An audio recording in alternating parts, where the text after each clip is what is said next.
Well, it's an honor to be introduced by not only a great friend, but an amazing shuttle astronaut, and Andy Allen is a dear friend, he and Brenda both. And we have the pleasure of watching rockets go off almost every day here in America. And to see the space industry literally take off again is exciting. As a person who's lived in Brevard County, where Kennedy Space Center is located since 1990, to see the vibrancy and the excitement once again of what's happening in our space industry is truly infectious. I'm just thrilled to be a part of the team here in Congress as we are moving forward, maybe like never before, in making sure that America is space dominant once again. And as we face our adversaries, once again, the communists, can we win? And I have no doubt we will win this race back to the moon.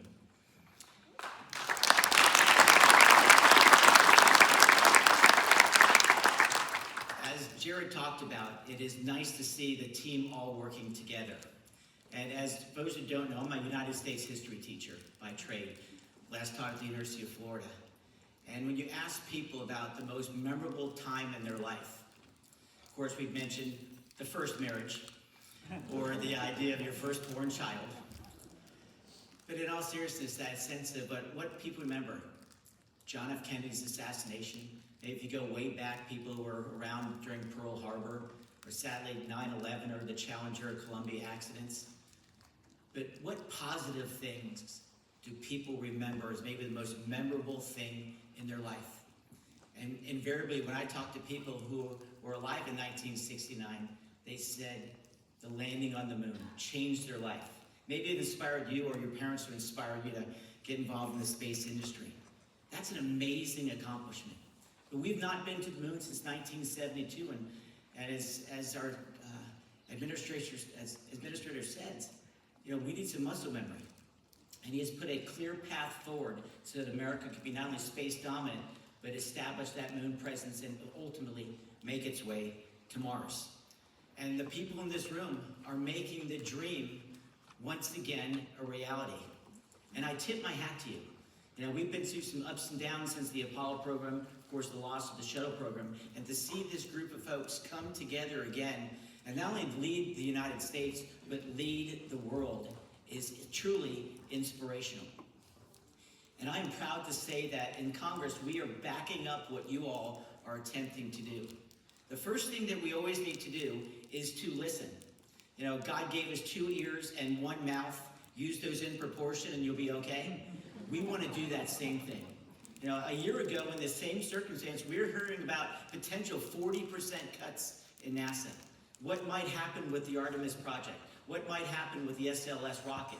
Well, 1 year later, not only did we fund NASA at over $24 billion, but we also stepped up and put almost $10 billion during the big bill back in July to make sure that some of our infrastructure needs are met as well.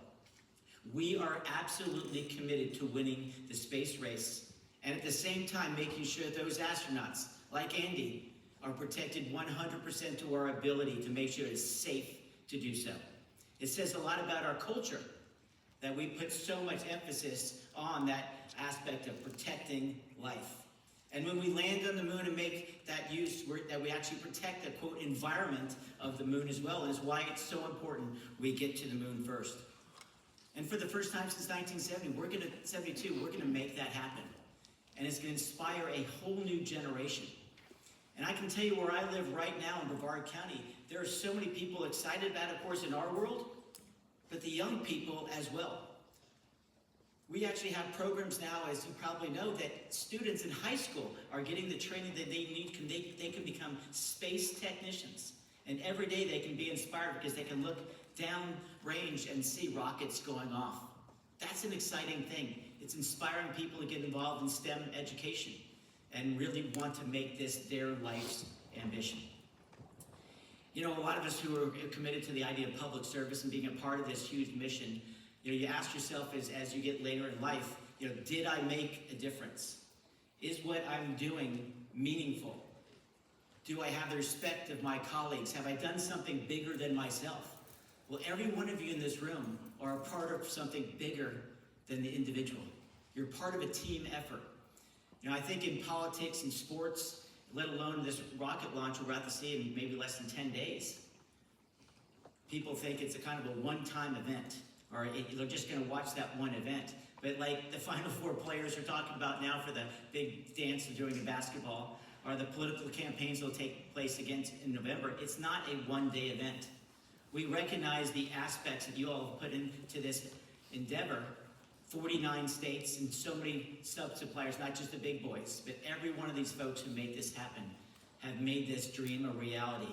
And we're going to launch off in just a few days for Artemis 2 and go around the moon for the first time since 1972. And you can sense, just by as I walk on the floor of the Congress, how excited the members of Congress are that we're going to see this happen once again and prove the United States, when challenged, can reach and defeat its, let's just say, competitors.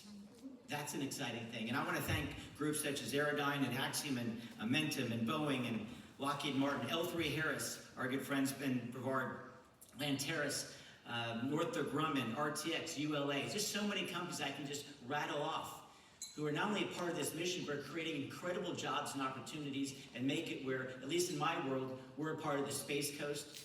And in those major centers, whether it be in Texas or Alabama or Mississippi or California or Maryland, that these things are happening because of what you are doing.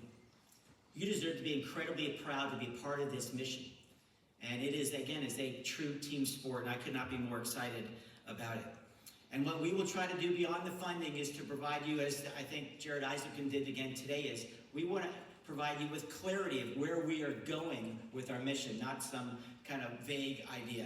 We want to make sure that we have the strongest supply chains necessary so that nothing disrupts the mission. And we also want to make sure that we not only launch rockets in places like Kennedy Space Center, but we build those rockets across the United States and we become a self-reliant system so we don't have to be reliant on some nations who might wish us ill someday. It's that kind of vertical integration that's necessary so that we build and launch rockets here in America and we create the partnerships that make things work once again.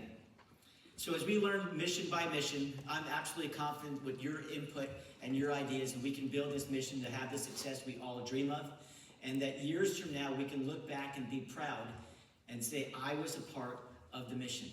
We put ourselves back on the moon and we went beyond because of your extraordinary effort that you put in each and every day. And so there is global competition. The timelines do matter. Budgets do matter. But most importantly, at the end, securing life and execution of the mission matters. That's what makes this a tremendous success, because of that daily commitment that you all make for us every single day as the United States of America. And so I want to say thank you for the effort you put in. You're allowing us to put on this, let's just say, accelerated timeline so that twice in 2028, we will make that run to put astronauts back on the moon. And that is an exciting time. And I also want to give credit, of course, to a person who's been here well before me. As you may or may not know, I'm a new member of Congress. But there's been a person in my chair for the last 10 years, Dr. Brian Babbitt. Oh, and by the way, pro tip, it's his birthday, so you might want to text him. Okay. But he has been there in the trenches, as I've seen in the House, and he has given a new member of Congress a great learning platform in which to work from. And as he now chairs the overall committee, as Tom mentioned probably before, we are absolutely, let's just say, moving forward in a positive direction that can make us all proud of being a part of this team. And so thank you so much for the opportunity to speak to you today. We look forward to seeing you at the launch. Hopefully it's a great April Fool's Day on April 1st. And I wish you all the success in the world. And thank you so much for putting forward the greatest mission of the 21st century. Thank you very much.